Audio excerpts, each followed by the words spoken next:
Bonjour, ceci est une série de vidéos explicatives sur la matière de chimie telle que vue au programme d'UBI au collégial. Le sujet de cette vidéo est le benzène, une molécule cyclique aromatique.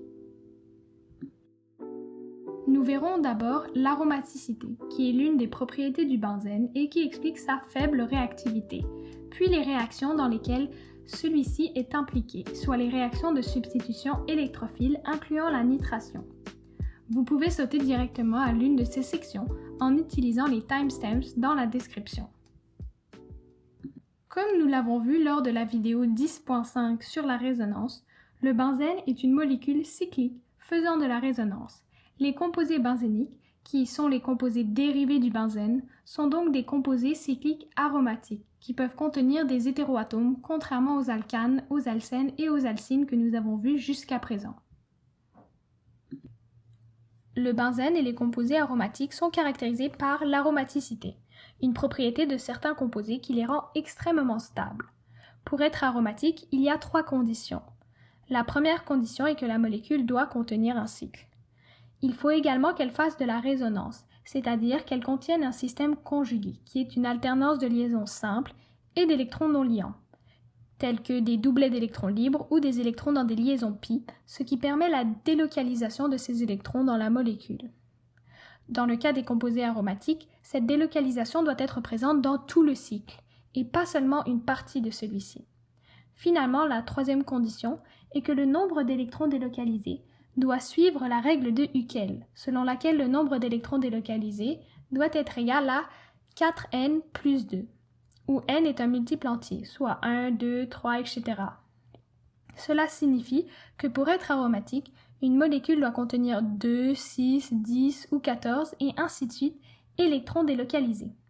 Pour illustrer ceci, faisons un exemple avec le benzène qui est aromatique puisqu'il répond aux 3 critères.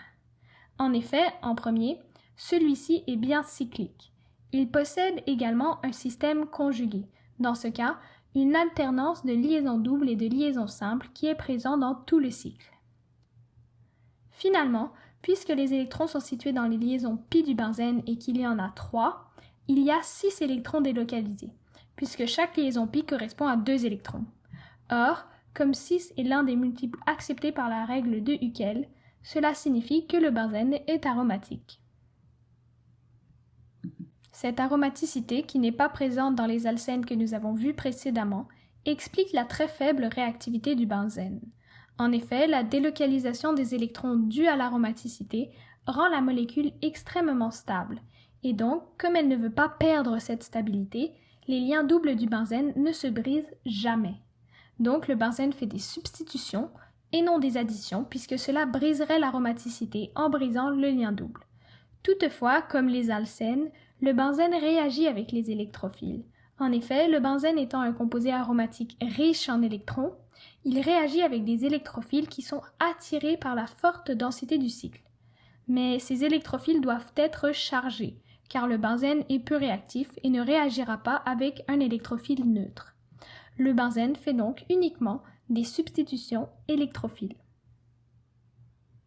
La substitution électrophile est une réaction au cours de laquelle l'un des substituants du substrat est remplacé par un autre substituant sans bris de la liaison double. Il y a 2 types de substitution à connaître, soit la substitution de Friedel-Crafts et la nitration. Commençons par la substitution électrophile générale de Friedel-Crafts, dont le bilan est le suivant. Le benzène réagit avec un réactif électrophile qui contient un atome électronégatif, un halogène, qui va permettre la formation du carbocation, mais ne se liera pas au benzène. Ainsi, tout ce qui est attaché à cet atome électronégatif, en vert clair, est ce qui va être substitué et va se retrouver lié au benzène.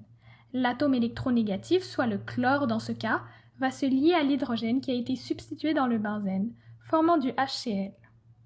Or, vous remarquerez que le réactif électrophile est neutre, ce qui va à l'encontre de ce que nous avons dit précédemment, soit que le benzène ne réagit qu'avec des électrophiles chargés.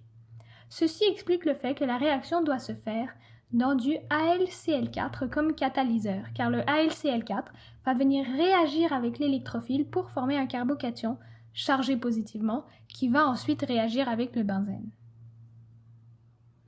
Le mécanisme réactionnel de la substitution électrophile se fait en 3 étapes distinctes. La première étape est la formation de l'électrophile chargé lors d'une réaction entre l'électrophile et le AlCl4 afin de former un carbocation. En effet, le chlore, riche en électrons, va venir réagir avec l'aluminium et s'y lier comme ceci. Le chlore fait alors 2 liaisons simples et est porteur d'une charge partielle positive, et l'aluminium qui fait 4 liaisons alors qu'il n'a que 3 électrons de valence devient porteur d'une charge partielle négative. La molécule, très instable, va se scinder en deux, formant un carbocation ainsi que du AlCl4. La deuxième étape est la réaction avec l'électrophile chargé, soit entre le benzène et le carbocation formé à la première étape. En effet, l'une des liaisons doubles du benzène, riche en électrons, va être attirée par la charge positive du carbocation. La liaison double va donc se briser et se lier au carbocation. Or, comme seul l'un des 2 carbones porteurs de la liaison double se lie au carbocation, l'autre carbone est déficient en électrons et devient un carbocation chargé positivement. Pour ne pas faire d'erreur, je vous conseille d'écrire les atomes d'hydrogène sous-entendus, comme cela a été fait pour le carbocation formé, afin de voir combien de liaisons font les carbones initialement porteurs de la liaison double. La troisième étape est la reformation de la liaison double. Cette étape est essentielle car elle permet de conserver l'aromaticité. Le AlCl4-, l'un des produits de la première étape, va venir réagir avec l'hydrogène du carbone lié au CH-CH3,2. L'hydrogène, en quittant la molécule, va donner ses électrons au cycle, ce qui va permettre de reformer la liaison. Dans ce cas, le AlCl4- attaquant un atome d'hydrogène, il agit en tant que base. Cela forme donc un composé benzénique ainsi que du AlCl3 qui était le catalyseur et donc est régénéré, ainsi que du HCl. La deuxième sorte de substitution nucléophile à connaître est la nitration, qui permet de créer du nitrobenzène et dont le bilan de réaction est le suivant. Celle-ci se fait avec de l'acide nitrique concentré dans une solution acide, soit avec du H2SO4 concentré. Elle suit les 3 mêmes étapes que la substitution de Friedel-Crafts, mais avec quelques particularités, d'où l'importance de l'étudier séparément, d'autant plus qu'elle revient très souvent aux examens du BI. La première étape est donc, comme pour la réaction que nous venons de voir, la formation de l'électrophile chargé. Le réactif, soit le HNO3, réagit donc avec le catalyseur, soit le H2SO4, lors d'une réaction acide-base, puisque le HNO3 vient prendre un atome d'hydrogène au H2SO4. Cela forme donc du H2NO3+, ainsi que du HSO4-. Le H2NO3+, très instable, se scinde en deux pour donner une molécule d'eau et une molécule de NO2+, qui est le carbocation chargé positivement, qui réagira avec le benzène lors de la deuxième étape. La deuxième étape est la réaction avec l'électrophile chargé, soit entre le benzène et le carbocation formé à la première étape, le NO2+. En effet, l'une des liaisons doubles du benzène, riche en électrons, va être attirée par la charge positive du carbocation. La liaison double va donc se briser et se lier au carbocation.